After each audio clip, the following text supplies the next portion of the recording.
This is Keys to the Shop, Founder Friday edition. Today we're talking with Phil and Sebastian Coffee Roasters from Calgary, Alberta, Canada. Hey everybody, and welcome to another episode of Keys to the Shop, where we give you insights, inspiration, and the tools you need to grow as a coffee service professional. My name is Chris DiFurio. I'm your host. Today is Founder Friday, and we are talking with Phil and Sebastian of Phil and Sebastian Coffee Roasters in Calgary, Alberta, Canada. So I'm really excited to share this with you today. This episode is brought to you by Prima Coffee. Prima is a specialty coffee equipment supplier based out of Louisville, Kentucky. And ever since they started their company, their goal has been to provide the best coffee brewing equipment available to anybody, the general public, professionals. Their focus in doing this is curating the best equipment for every need their customers could have. So grinders, espresso machines, under-counter refrigeration, brew towers, hot water towers, no problem. They pretty much have everything you can think of. And they put a big emphasis on having the expertise to help their customers get the right gear to fit every situation. And, if you're opening a coffee bar and you need equipment, if you need to upgrade your equipment, this is definitely the place to check out. Prima-coffee.com. That's prima-coffee.com. Reach out to them. Let them know Keys to the Shop sent you. Send them an email, call them up, and see how they can help you with your situation, get outfitted with the exact right equipment for you. My thanks to Prima for their support of Keys to the Shop. This episode is also brought to you by Pacific Foods. So Pacific is behind the Barista Series line of non-dairy performance beverages, which are designed specifically for professional baristas in the standards for excellence that they demand.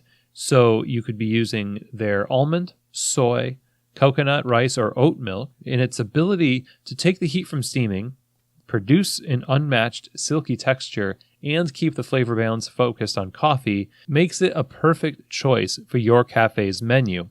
Pacific is a huge supporter of specialty coffee and the barista community. These products are just evidence of that, in that in the development of these, they listen to and serve the needs of real coffee professionals. So go to pacificfoods.com and learn more about the Barista Series line of non-dairy performance beverages and what they can do to help elevate the non-dairy offerings in your cafe. And a huge thank you to Pacific for your support of Keys to the Shop. All right, so today we get to talk with Phil Robertson and Sebastian Sztabzyb of Phil and Sebastian Coffee Roasters in Calgary, Alberta, Canada. So over the past 11 years, Phil and Sebastian have grown from a single farmer's market stand in Calgary to a 5-location award-winning roastery and retail operation that regularly pushes the boundaries of quality in the industry. And they do this through the way they operate their stores, to how they source their coffee. They just pursue everything they do with a passion for excellence, and they do it in a precise and scientific way.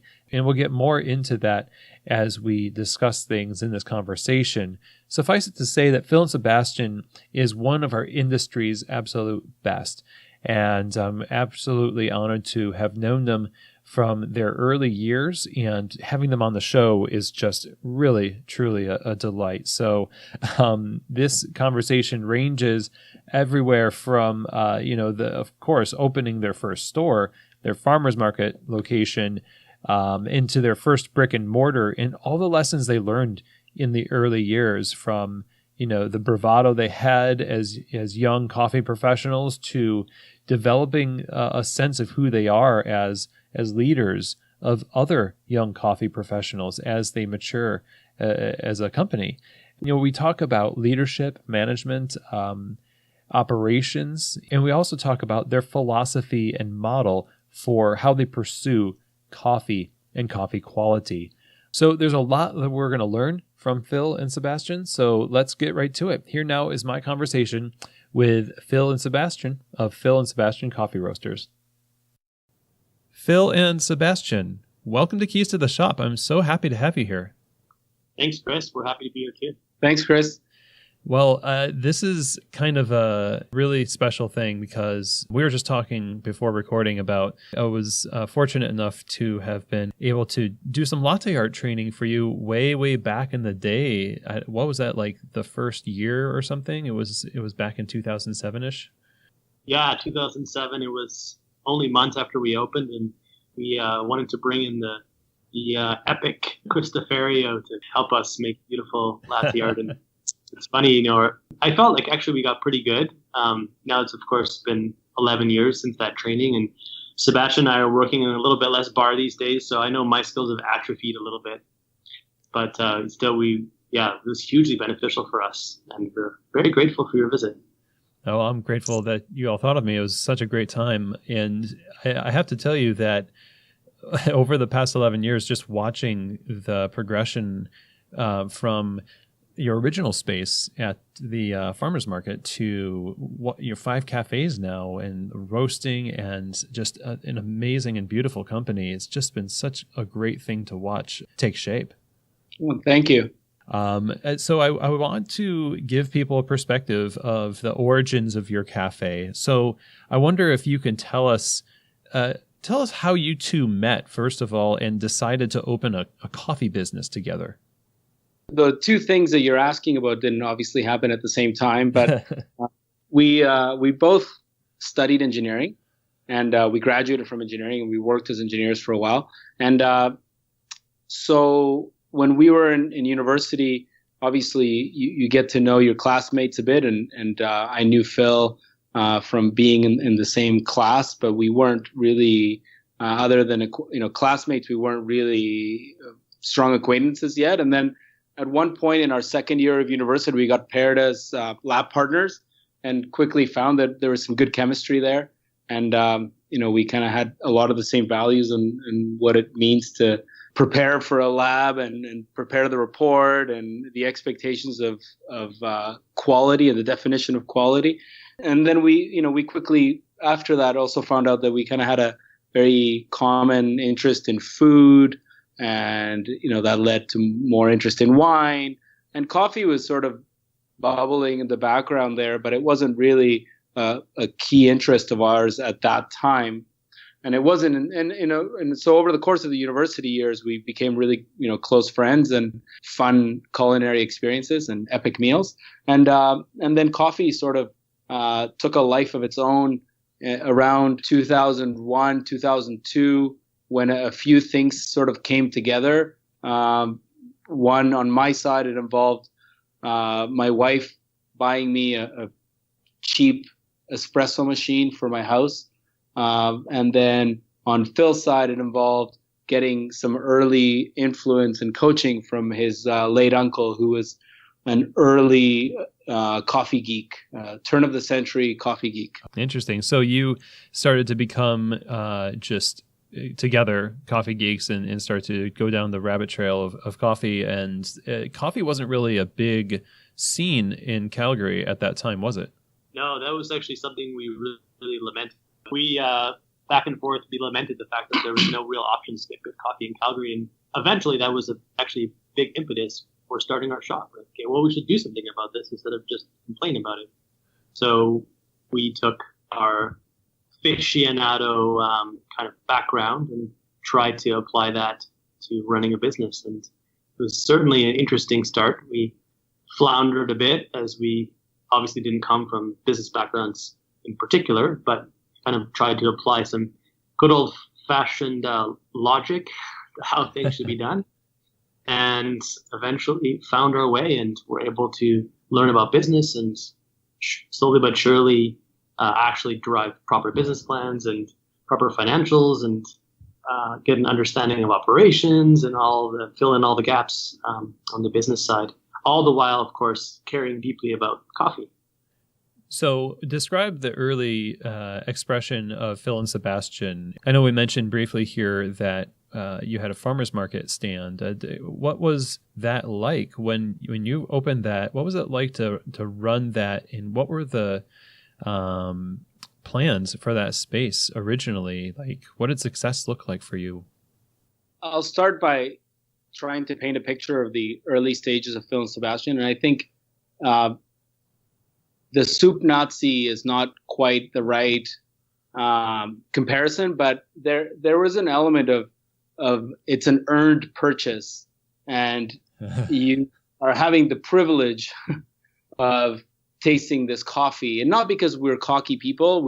I think we are really far from that, but because we felt so strongly about it, that sort of passion led and customer service. And I think this is not something that is unique to us. And so a lot of the sort of early players in our coffee industry have gone through a similar transformation. But we really felt that it was a privilege to have this coffee, and you should. And we felt that way. We felt privileged to have this coffee, so we felt that our customers should match that privilege and that feeling of wow, okay, I just had an amazing experience with something I've never tasted before. And so we had this. We were both very friendly and welcoming people, but at the same time, we had this chip on our shoulder of passion that we really felt like we needed every customer to learn from the interaction, and if they weren't learning, we felt that there was something wrong with that interaction. So there was a little bit of that, but it was a very welcoming atmosphere. It was inside a farmer's market. We didn't spend a lot of money on the design and the decor. It was we built it ourselves with some help from friends. We painted it ourselves, so it was very approachable in that regard. But really, it was all about the coffee.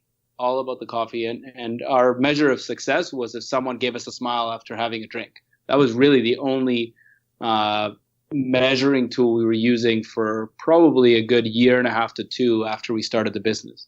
I have one funny anecdote from that time that I kind of conjured the exact same image as Sebastian did about the overzealous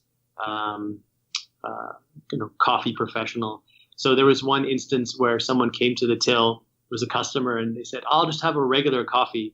And my response was, "There's nothing regular about our coffee." Excellent. That response kind of personified what we were early on, just like zealots, and it wasn't that, like Sebastian said, I don't think we were cocky. We were just way overzealous, and someone would ask us a question, an innocuous question, and we go on a diatribe about this coffee and this and that, and then everyone that tried to add sugar, we'd stop them and be like, "You should try it first." And again, we were friendly, but we were so overzealous that I think we were a bit off-putting to the wrong people. It didn't seem to hurt us too much. I think there was such a starvation for good coffee in Calgary. We were really the only game in town that we survived that kind of behavior because of that. So there was enough people that, like, we've definitely soured some customers, but there was still enough people remaining to have a thriving business in spite of that. So we're very grateful that we had a tolerant audience or tolerant beginning so we can learn. We made a lot of funny mistakes. I think this one you'll get a good kick out of it. We were quite busy in that market, and every grinder we used which was just overheating so much, and as the heat started to pile up on the grinder, you could do whatever you wanted behind the bar, behind the espresso machine. You just couldn't quite get the right shot. You weren't going to get a shot of espresso that you were truly happy with. So we looked at various ways to fix it. But one of the things that we did, at least as a temporary measure, was we bought a second grinder, and we started with one grinder, and then when that grinder overheated, we would take it and disconnect it from the power from a power supply, and put it in a freezer, and start making coffee with the other grinder. But sooner or later, like for that plant to really work well, we really needed 3 or 4 because we couldn't cool the other grinder enough in the freezer to get it cool enough in time for the other one to not overheat. So I remember once making an espresso for someone, and my grinder was overheated and the other grinder was still hot in the freezer, and I told the customer, "Listen, I got a grinder in the freezer. The espresso is just not quite ready. Give me 10 more minutes, and I'll be ready for you." And he looked really confused and somewhat pissed off that he had already been waiting about 20 minutes and was asked to wait a further more because a grinder is in the freezer, which is a very confusing statement. But, this is the kind of stuff that we pulled back then, and we somehow got away with it. And I think some of those things made for good stories for the customers themselves. But there was really no concern with the customer other than we were concerned for them having an amazing taste experience. And we would do whatever it took, even if it meant providing really bad service, like, making someone wait half an hour for an espresso. So it's interesting to look back and look at, the evolution since then.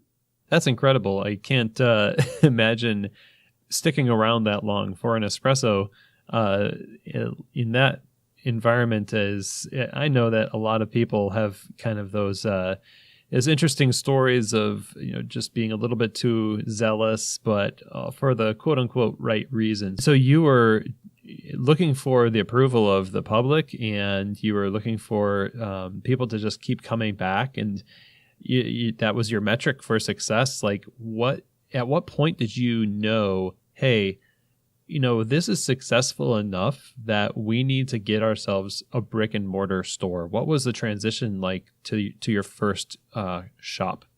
We actually never had a doubt that it would be successful. Call it naivety, but we knew from day one that this concept would work. And we were extremely confident from the very beginning. So actually, once we opened the market location, we went straight ahead to start looking for other permanent brick and mortar locations. The problem was no one would actually sit down with us. We, at the time, was 2007, maybe early 2008.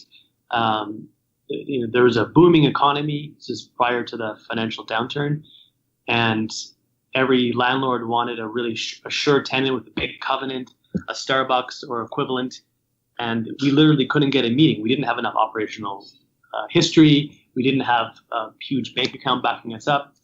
And it wasn't really until the economic downturn that we actually started to be able to get these interviews. Suddenly things didn't look as bright. The Starbucks weren't opening as many locations. And suddenly, well, of course, we gained more time to gain this operational history, but we also had more appeal. People were looking, okay, I can't get the Starbucks, or I can't get the rent deal I want with Starbucks, so why don't I look at an independent? And that, ironically, even though it was pretty devastating across the board for a lot of people, that actually opened doors for us and provided us an opportunity to be able to actually get face time in front of these landlords, and then have some time to convince them that our concept was solid and that we could deliver on it. But we didn't really pause. We moved right ahead into moving ahead to try to get locations. But we actually ended up opening our roastery first because of this. Because we'd struggled to get these meetings with landlords, we decided to refocus and shift our energies into starting our roasting operation. So 2007, you opened the farmers market, and in the same year, you start roasting? No, it didn't end up being until we started kind of learning about roasting in 2008, and we didn't actually open the roasting operation until 2009. We had to find a space for that too. We had to get our roaster built.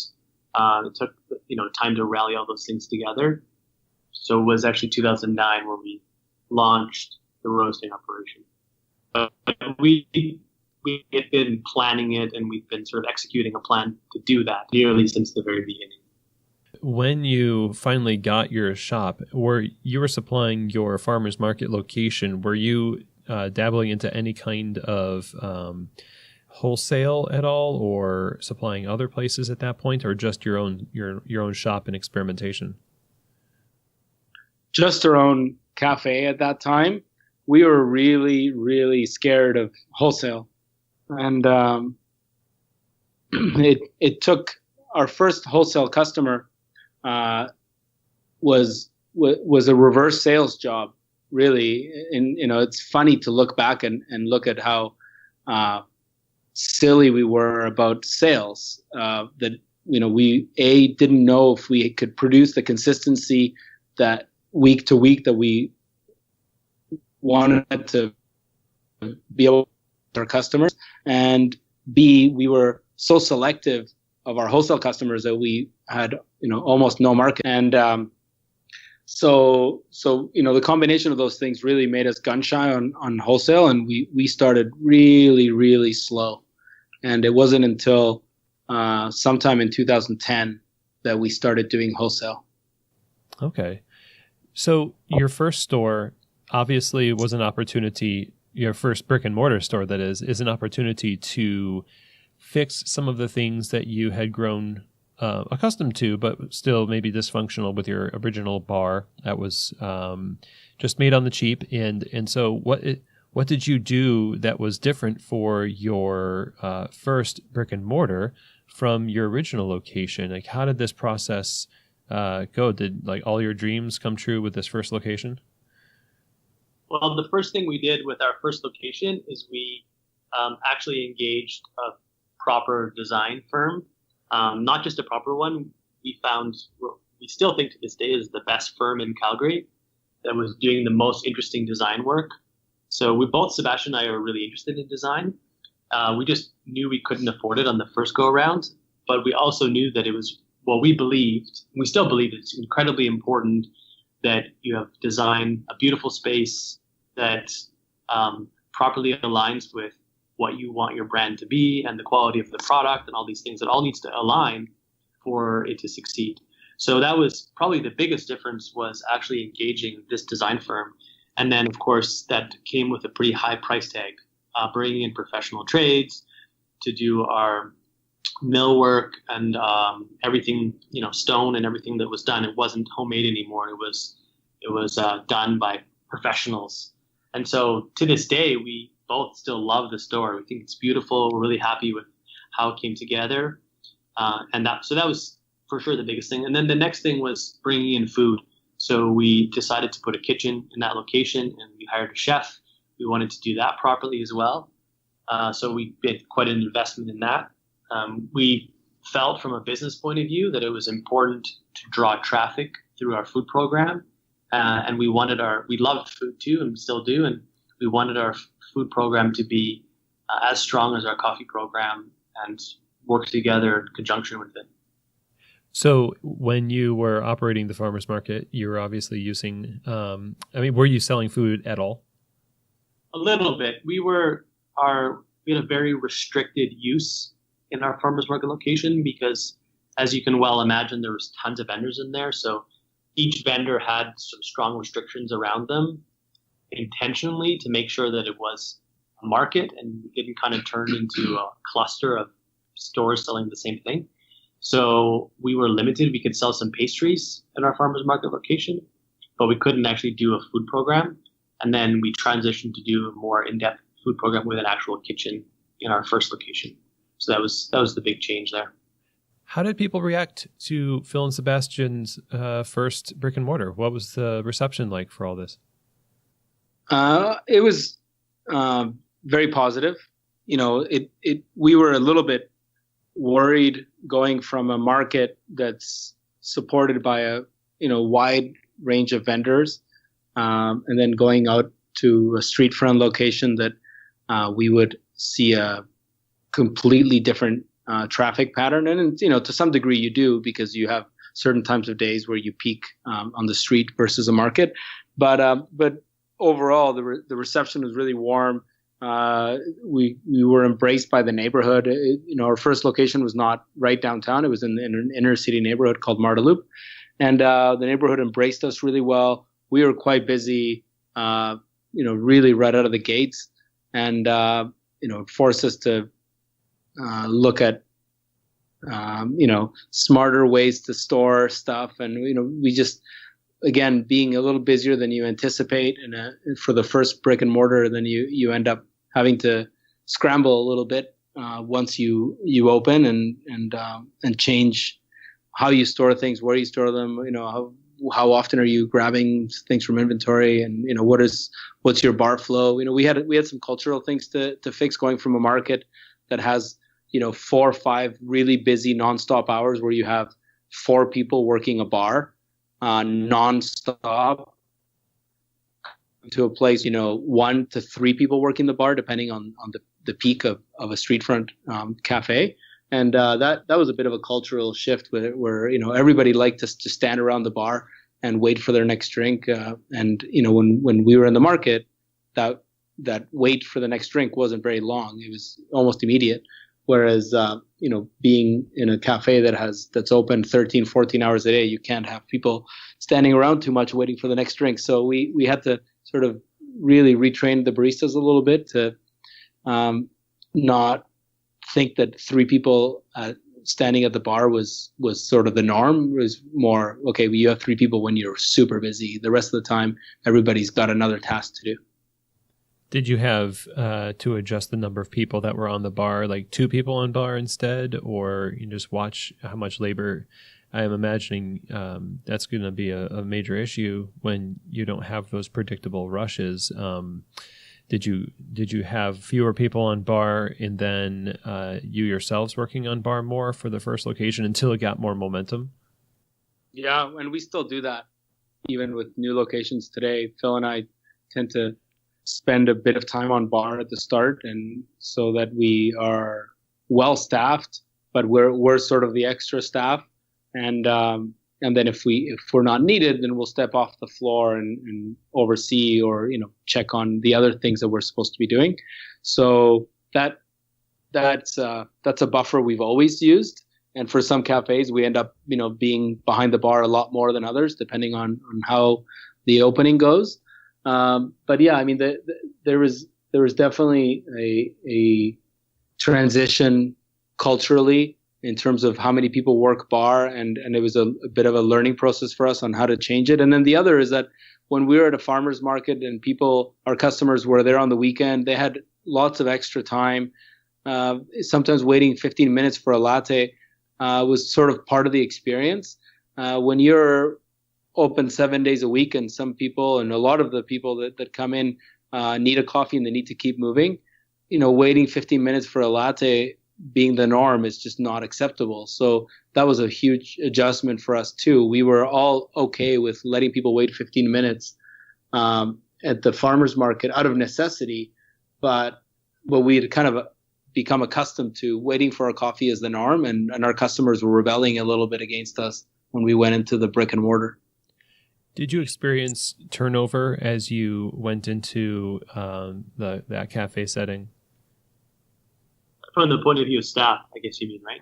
Yeah, that's right. So like people that, essentially were, down for the market, but not necessarily for this new cultural shift in the way that they had to handle themselves on the bar. I would say not initially, because we were actually learning about this cultural shift as well. When we started our first location, we actually overstaffed it. We had too many people there. We also had ourselves, one of us was there for every open hour of the cafe, which we don't do anymore. Thank goodness. But we didn't really necessarily have that kind of attrition early on because we overstaffed it. We were still slow, but these are the lessons learned. And then as time progressed, we have definitely had to, as part of overcoming the cultural shift, we have had some people leave that weren't so happy with our insistence on running lower staffing numbers and stuff. But this is a cultural shift that probably took us realistically years to fully execute. And we've always had pretty darn good retention of staff, which is overall great. But this particular issue did actually take some people leaving to fully reacclimatize to a new, better process for staffing. It was that ingrained in our culture.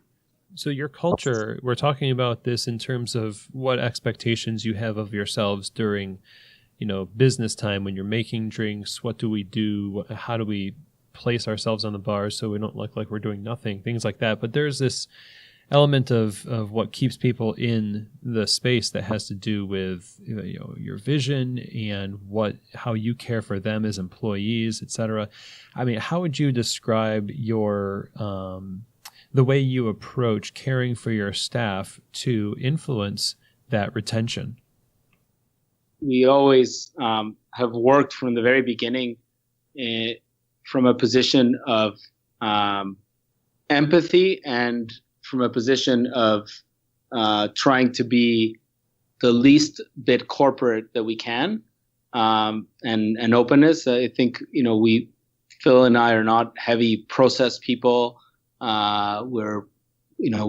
like to engage with the team and get our hands dirty, and I think that's always served us well.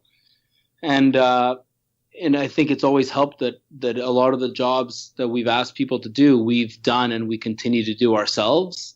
So I think that breeds and builds a good team that where some of the mandates that might be coming from above are being a little more respected or contextualized a little bit better, and the staff don't feel like you're sitting in some throne contact with our operations.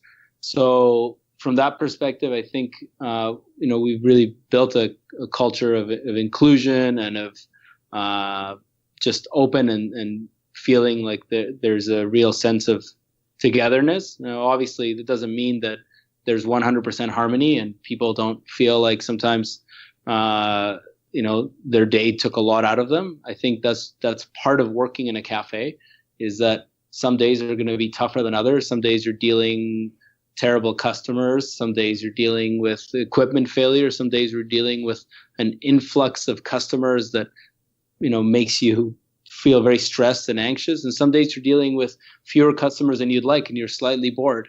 So in and amongst all those potential for job dissatisfaction, I think is an underlying care for our core product, which is coffee. And Phil and I try to sort of demonstrate on a daily basis that we've always cared about coffee, and that we have a long way to go in terms of continuing to improve and learn more about coffee, both personally as a company and as an industry. What does the ideal Phil and Sebastian barista or staff member really look like? As you describe the values that you have as owners, is it similar to what you're looking for in people that you hire on? Well, it's an interesting question, because I think that changed a lot throughout the years. Initially, we were drawn to people that had just, were real coffee people, cared a ton about coffee. And then over time, it's not to say that isn't important to us, but one thing that we've really changed our emphasis on is customer service, attitude, interpersonal skills. And so now in many ways, our ideal barista, if you will, first and foremost, so really friendly, outgoing person that just loves being around people, is able to give great customer service, because frankly, we can't train those things. We have a pretty strong training program. After 10 years, we feel capable to be able to train someone on coffee. And of course, there's some people that can't do it or don't want to do it. But at the end of the day, what we've found, we can't really train someone on customer service in the sense that we can't change someone's personality. So if someone is kind of a little bit of a cold person, or doesn't smile very much, or this is something that, is not something that really is, it's intrinsic to someone's personality. So that has definitely changed the way we look for staff now. And but one thing that hasn't changed is our core value is caring deeply about coffee. And so that is a necessity. So whoever comes to our company needs to care about it. And again, we can fill in the gaps. We can train coffee. We can educate. We can train people on the mechanical skills of making coffee. But we can't create desire, and we can't create someone's interpersonal skill ability. So that's shaped how we look for people. Is it different for people who occupy management positions, who are in charge of your cafes and the operations of the cafes?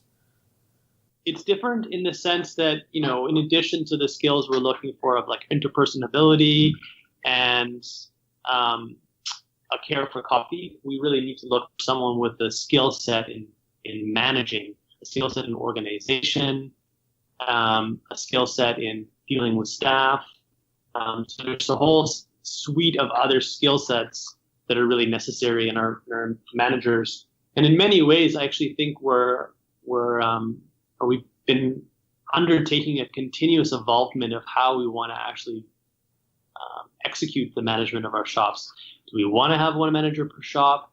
Do Do we want to have functional type managers, or especially as we grow? We've been thinking a lot about perhaps we don't need to do it the way we've always been doing it. So that's, this is something we have an ongoing strategy that we're formulating. And one thing I personally love about business is that there's no fixed rules. We can define things to be how we want them to be, and we can experiment. At one point, we had a general retail manager that oversaw all the shops, and that didn't end up working out. And so we rolled back the position and we moved back to having individual managers per shop.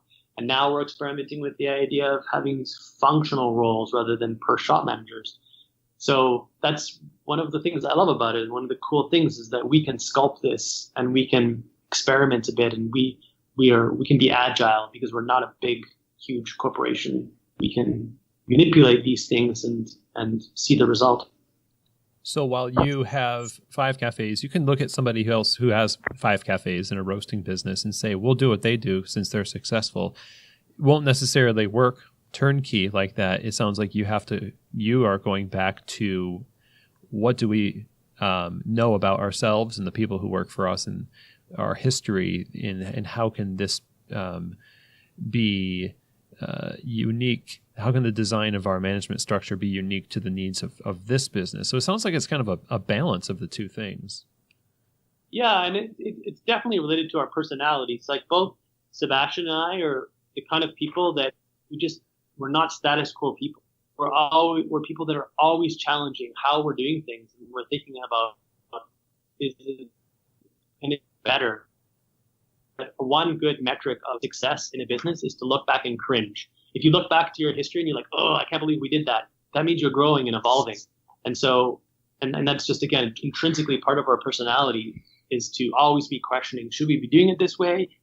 I know we did it this way. I know other people do it this way, but maybe it doesn't make sense. Maybe this other way makes sense. And that's, in many ways, also fueled our approach to coffee. And as we've been traveling to Origin, we've challenged the way things are done at Origin too, with the same mentality of like, this is how it's done, but you know what? It doesn't make sense. I think there's a better way.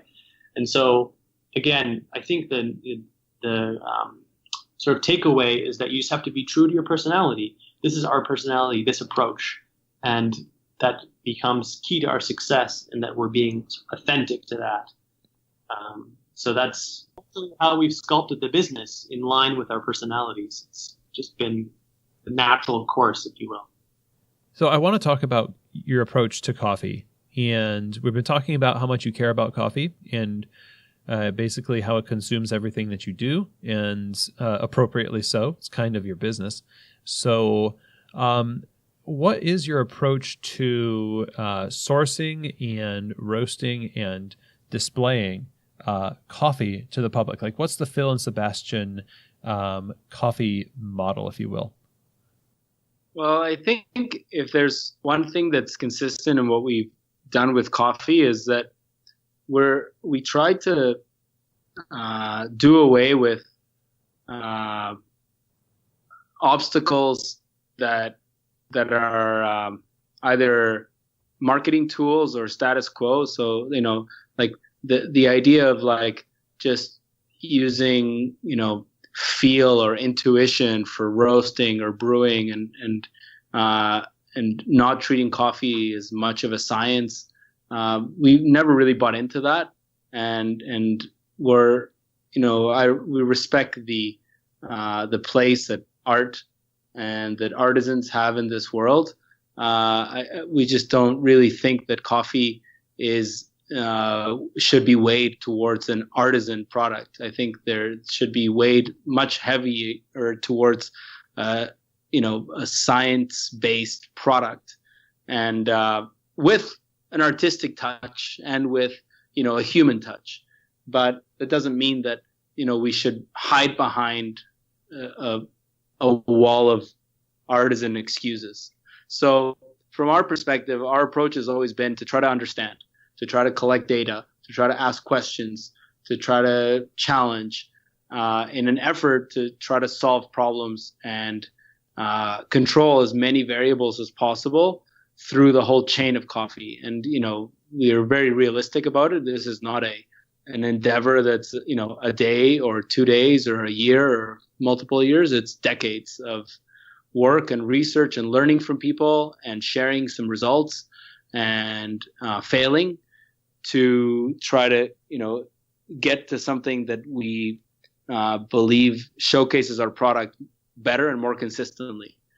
And so, when it comes to sourcing, there's, I think a really big focus of ours has always been to try to understand why it is that coffee ages and degrades so quickly. And in many cases, we've seen, and I'm sure you've experienced it too, degradation of coffee even before it leaves the port of origin. And, when we started sourcing in 2009, that the response from certain buyers in the industry was sort of like, hey, listen, enjoy coffee when you're at origin because it'll never taste that good ever again. And that was really the people's take on it. And I experienced it too. But the question was like, well, how do we bridge that gap? How do we get a little closer to that? Why is that? And what can we do? And what can exporters do? And what can the producers do to stop that from happening? What will it take? And what is causing it? And it seemed like no one really knew what was causing it. There was a lot of theories, but so our focus on green buying at the beginning for the first several years since we started buying in 2009 has been on trying to demystify this gap and this quality gap between tasting stuff at origin and tasting coffee at home and noticing a degradation is sometimes instant.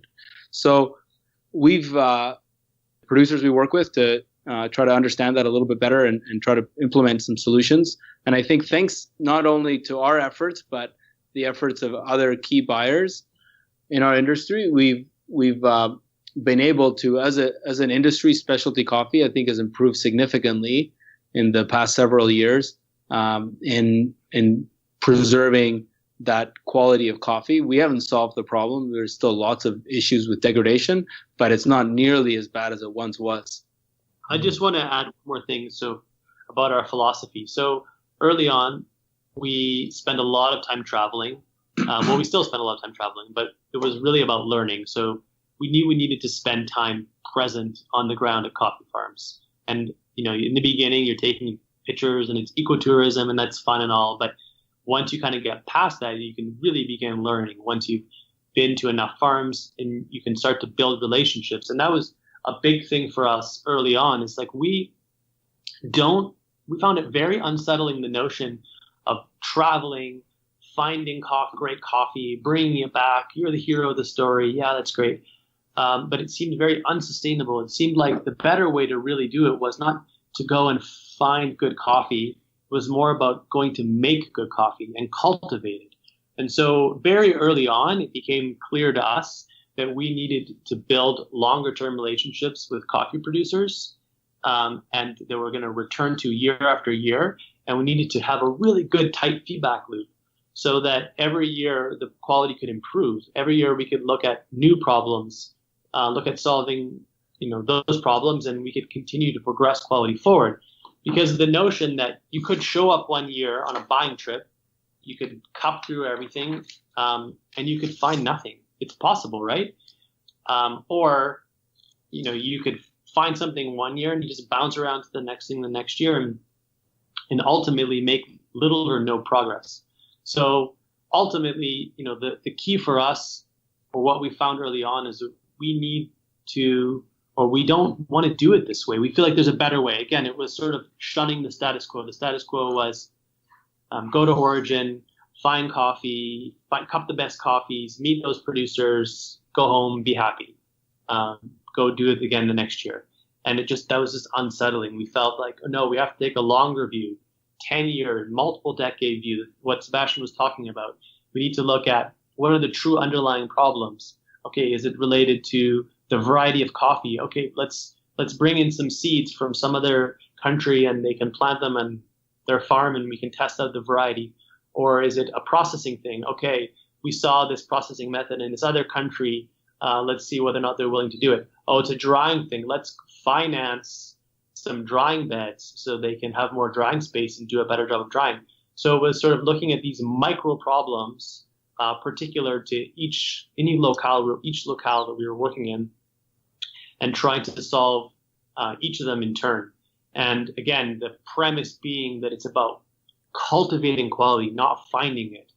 And again, year after year, and this has been so rewarding. It's, for me, probably the single most rewarding thing we've done in coffee is our producer partnerships and the result we've seen from the coffee getting better every year, and the success, the economic and financial success of these coffee producers as a result, and actually having real relationships with them, and not, again, just bouncing around to new people every year, but returning to the same people and working to solve problems in a continuous way. So that underscores our green coffee buying philosophy. And again, there's lots of minutiae in that. And Sebastian talked a lot about how we're trying to deal with the problem of like aging and fading. That's one problem, and there's other ones too. But ultimately, the key for us is working with the farmers in collaboration and spending real time on the ground. Like Sebastian, I travel about maybe like 4 weeks a year, and Sebastian's double that. And we still do this to this day. And we believe that's imperative to actually see these problems firsthand and get our hands dirty and work with coffee producers to solve them. And to this day, we are still microfinancing little projects here and there with these producers, and to try to open up avenues to solve problems, because finance is often a big impediment to solving problems. So that informs everything we do at Origin. Amazing. So you're bringing in coffee now that has been just cultivated through these relationships over the years, and you're looking for a particular level of quality to showcase to your customers. What is it that makes the cut and doesn't make the cut in terms of flavor? Like, some roasters will have a particular set of types of flavors or profiles that they favor, like bright or maybe more traditional, which would translate like chocolatey, fudgy, things like that. What are you trying to present to the customers in terms of flavors and specifics that you then look back to your suppliers and say, well, we would really like, fill in the blank? I think it would be amazing if the coffee from a coffee producer would be exactly the same every year in some ways. Then you could say this coffee fits exactly this profile. But the reality is that doesn't happen. The coffee is a crop that relies on nutrients from the ground and energy from the sun, and conditions surrounding it for an entire year. Well, I guess 9 months of maturation. And we, there's an underlying profile that you might, that a good cupper will recognize year after year of that coffee. But at the production level and what you're offering the customer, you're going to see some variances. So we've tried to take a realistic approach of that, and realize that sometimes some of the producers, despite their best efforts, if their profile is fruity and floral and this more exotic profile, they're going to have some off years where the coffee doesn't meet that profile. It meets a different profile. Maybe it's a lot more chocolatey. Maybe it is a bit more nutty.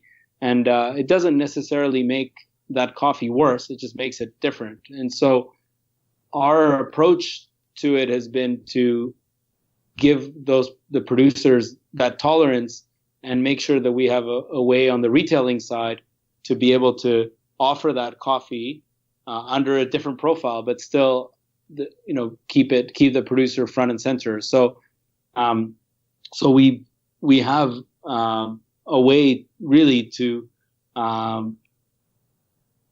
present every coffee from every producer, as long as the coffee is still tasting really solid and free of defects, and is a coffee that we're excited to drink. If the profile is different, we might feel a sense of disappointment in because we were expecting a coffee that every year tastes like guava, and now this year it's tasting more chocolatey and caramelly. It's very sweet, but it doesn't meet the guava expectations that we had. But it just means we just have to really present it properly, and then if we feel like we have a gap in the guava-like coffees, and that because of that coffee being a bit different that year, then just be aware and mindful when we're looking for those coffees during our travels.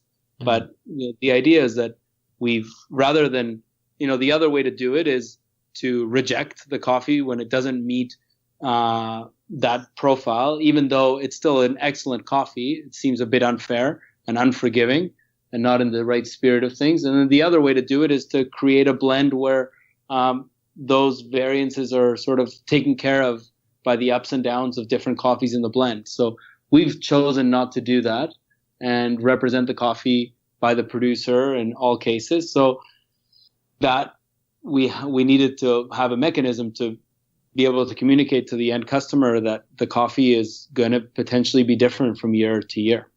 One thing I just wanted to add about that, Chris. So there's a couple of things. Everything, of course, Sebastian said is accurate, but couple of things worth adding are one thing that we just don't tolerate is aginess in coffee. So kind of going back to what Sebastian was talking about is one of the biggest problems that we've been tackling for the last maybe 7 years is to try to decipher what causes coffee to either prematurely age or age at all. And how can we slow that down or mitigate it? So as a result of these techniques that we've implemented, which I feel like might be too much minutiae to get into, but as a result of that work, we've massively reduced the amount of bad arrivals. And the other thing that we do now is we freeze all of our green coffee. So every single bag of green coffee that arrives in Calgary is stored in a frozen warehouse.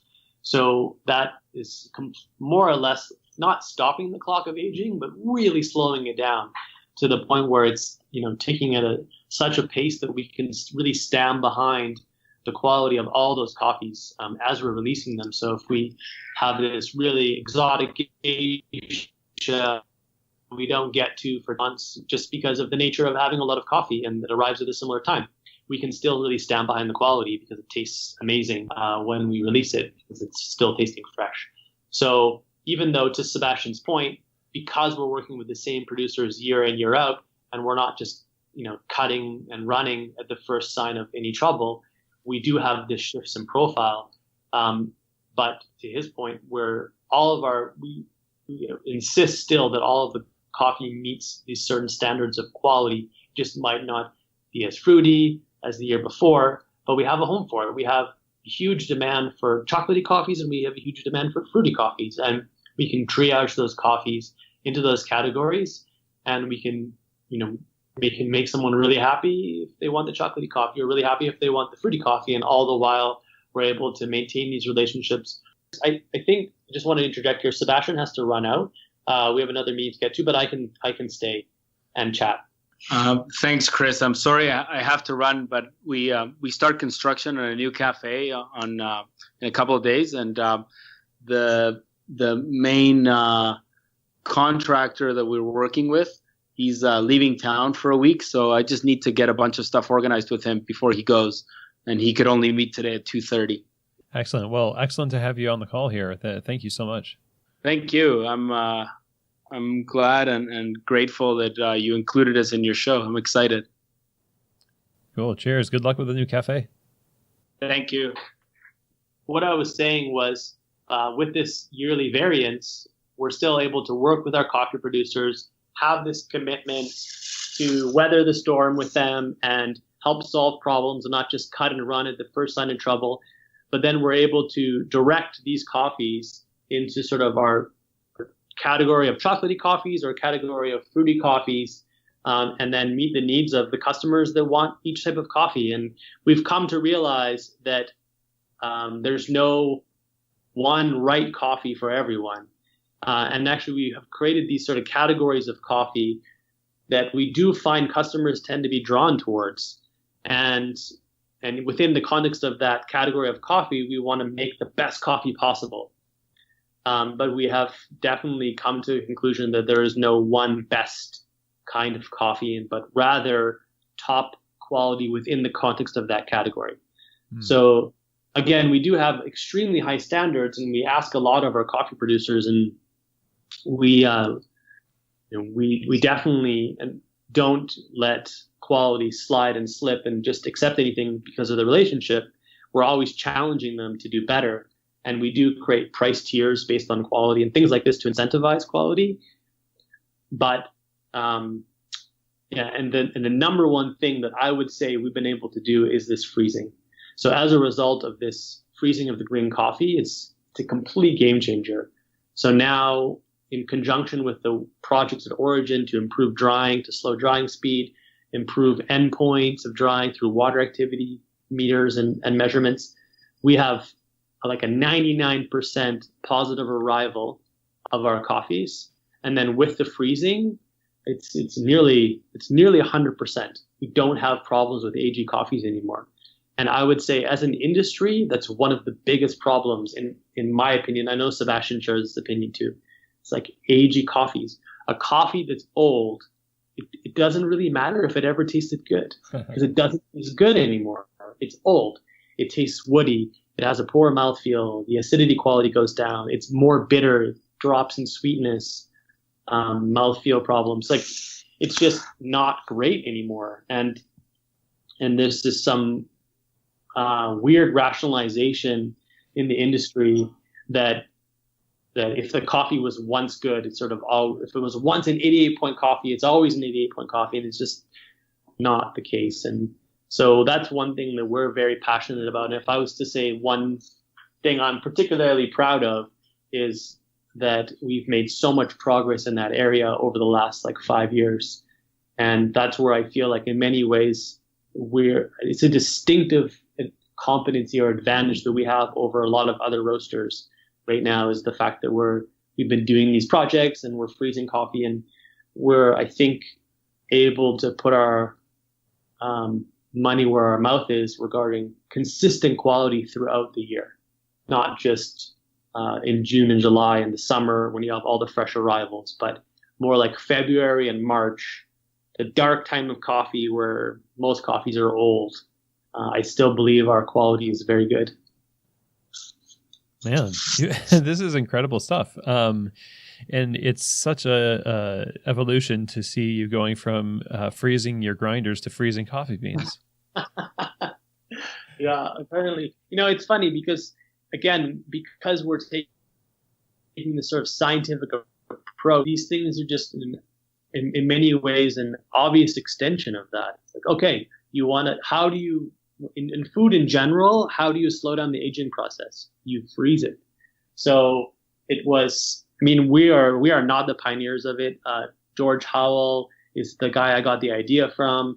I still talk to him a lot about it. We exchange information back and forth about our experiences. We're both like freezing evangelists. We really believe in the concept of it. It's still, from my observation, still pretty rare to see people doing it.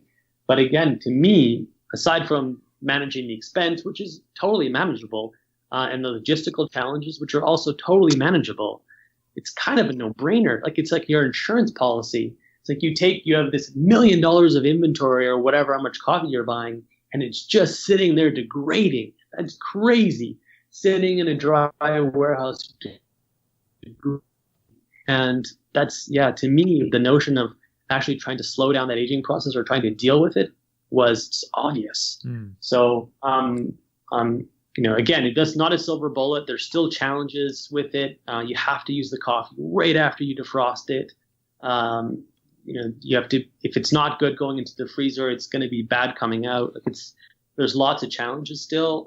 It changes your roasting. You have to get way better at roasting to manage the little bit of temperature variation in your green coffee when you start roasting it. So you have to have way better control of all that. Otherwise, you might end up with a more inconsistent result. So again, it's not without its challenges, but such a net benefit, in my opinion. So I want to ask, when you have all of this effort put into your raw product, obviously the lengths to which you go to train your employees to present that product would have to be pretty robust as well. Could you briefly talk about what it takes to train somebody? What do you do to train your employees to present these coffees accurately to the customer in the cafes? For sure, yeah. There's no question that at the end of the day, the ball can be dropped at the last link of the chain. So for us, a couple of things have been really key, or we believe they're key. First of all, we still have a very, very strong training program, and we require staff to go through that full training program before they're allowed to make espresso. So initially, when we first ran the training program, you had to do the entire training program. You had to pass a bar test before you could do anything, before you could steam milk or anything. We've since sort of revised that. So now you can actually do things like steam milk. You can begin pouring latte art throughout the training program, but you still to this day can't make espresso until you've gone through the full training program and you've passed a bar test, and I judge every bar test. So I did one this morning, actually. So still with every staff member, the bar test simulates a coffee making environment. You have 8 drinks to make. You have 12 minutes to make it in. And the time is a bit rough. It's not always 12. It depends on the circumstance, but more or less that amount of time to make it in. And I watch how the person's making it. I ask them questions while they make it, distract them a little bit, create a real environment. I taste all the drinks along with the trainer. And then I sit down and they either pass or they don't pass, depending on the situation. And this has created a rite of passage for all the baristas that have now passed that and passed their bar test and are making coffee. And then it also creates this challenge, this benchmark that keeps people really honest. You know, in the training program, and actually one other thing I should mention is our training is all off hours. So we don't train while someone's working in the cafe, which is extremely expensive. We have a separate setup, a separate machine. Our trainer either trains one-on-one or sometimes two-on-one with an individual, 100% undistracted by making customer drinks, just focused one-on-one, which again is hugely expensive. We're paying the trainer, we're paying the employee, we're paying them to learn effectively. And then the bar test is looming in the distance, so it's always something that they're kind of thinking about while they're training it. I think it helps them pay attention, take it more seriously, knowing that they have to face me and make drinks. And sometimes it's the first time I've met them, and I'm not sure how my reputation precedes me. Hopefully, I'm seen as fair, but I think there's some level of intimidation for sure, but hopefully a healthy amount where they just want to deliver and do a good job. But I think these two things coupled together have really allowed us to maintain the quality of all of the coffee coming out of all of our shops, independent of who's making it. And that's, I think, the holy grail, right?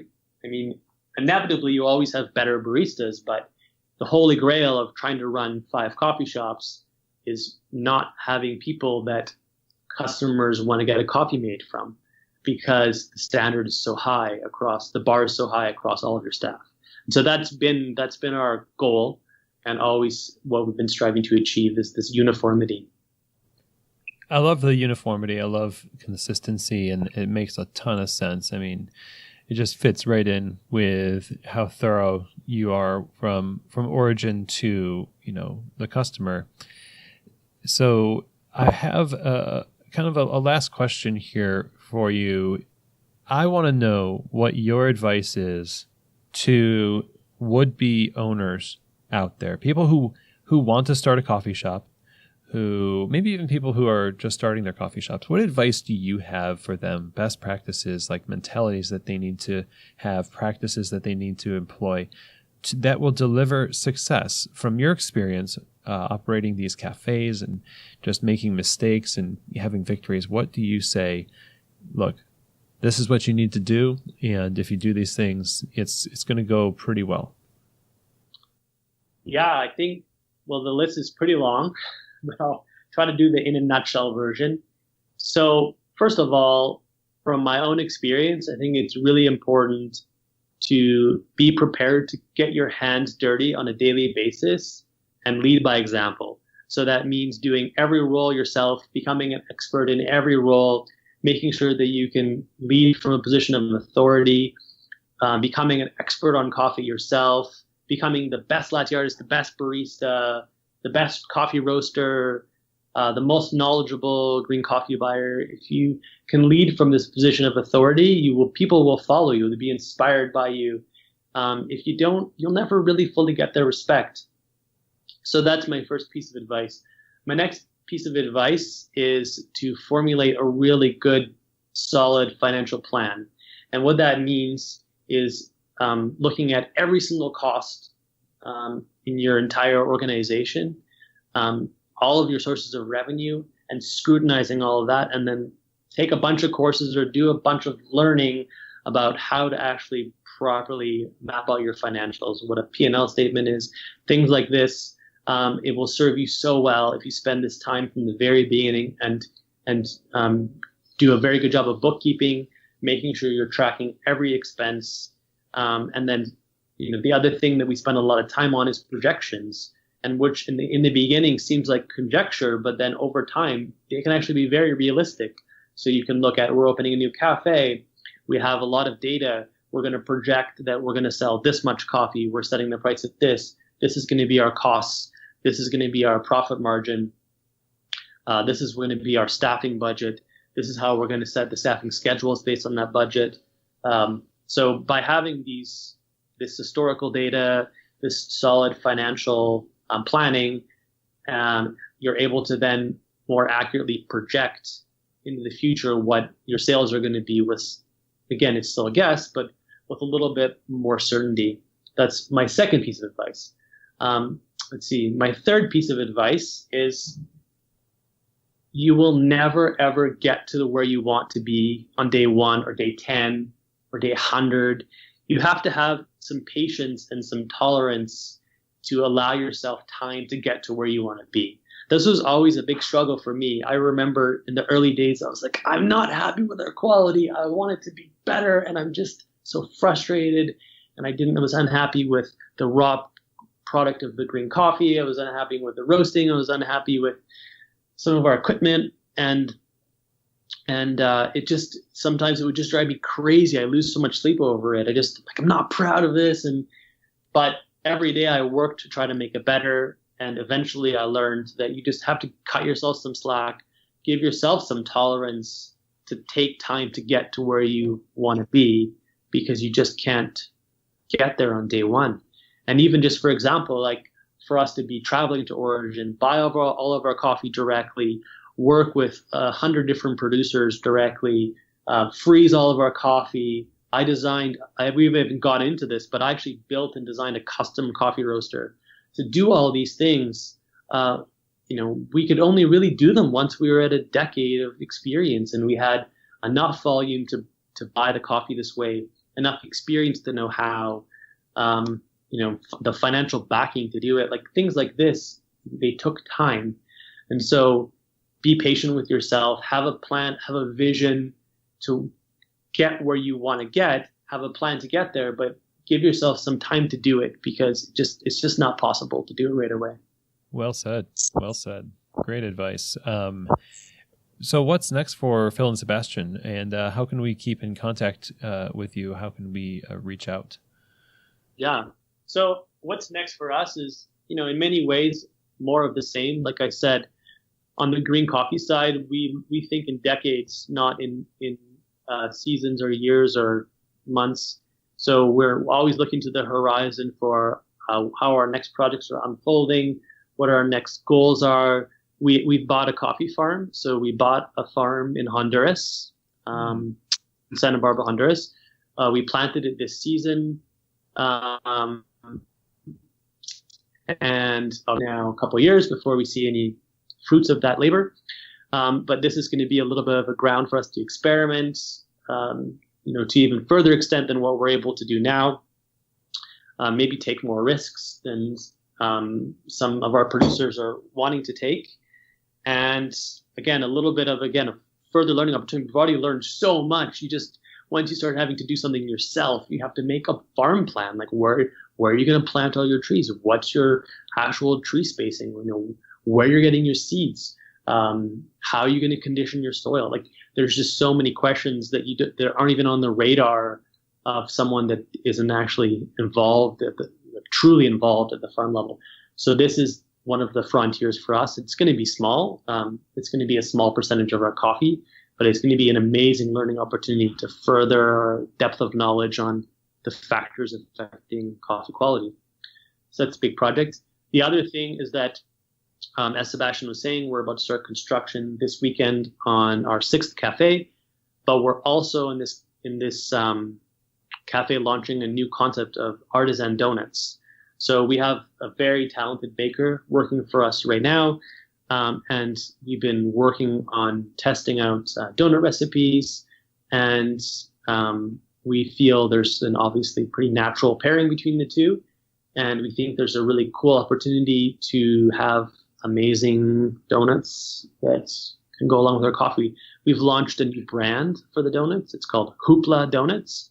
There's an Instagram account, there's a website, and we really wanted to sort of stand on its own 2 feet as a concept, where this cafe that we're opening now is going to be a combination concept. So it's branded Phil and Sebastian, and it's also branded Hoopla Donuts. It's co-branded between the two. We own both of the companies. They're the same company effectively, but we think that to properly launch this concept, it has to have its own name, its own brand.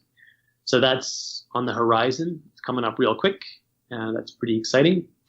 And then other than that, I continue to spend a lot of time and energy on trying to make our operation run better and more efficient. And I'm actually writing some software right now for roast planning.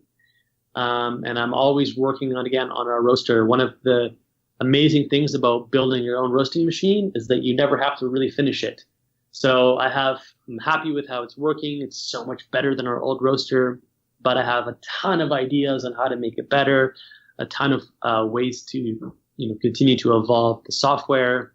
I think the control systems are the next frontier of coffee roasting, and I want to be on the edge. I want to be on the front edge of that. I have lots of cool ideas about that. So, never a dull moment. There's always something to keep us busy. No kidding. So just philandsebastian.com, on Instagram as well, Twitter? Yeah, at Phil and Seb is Instagram and Twitter. Our Instagram account is definitely more active than our Twitter. And then philandsebastian.com for our website. Excellent. This has been really a great conversation. Fantastic to catch up and feel almost breathless, and I haven't even really been doing the one talking, just taking this in. It's a whirlwind of activity, and you're making such a huge impact in the industry. So thank you for your time in the midst of all this busyness to just share with us your wisdom, experiences. It's really been valuable. Well, it's been our pleasure, Chris. I love doing these talks. I wish I even had more time to do them, but in the midst of, like you said, of all the activities, sometimes they fall by the wayside, but I always enjoy them. So I really appreciate you reaching out to us and having this chance to share some of our stories. Well, I hope you all enjoyed that conversation. It's so much to chew on. Definitely sign up to get the show notes, keystotheshop.com. Just put your email address in the sidebar. Those will come to your inbox. There's a lot here in this conversation that you're going to want to go back over.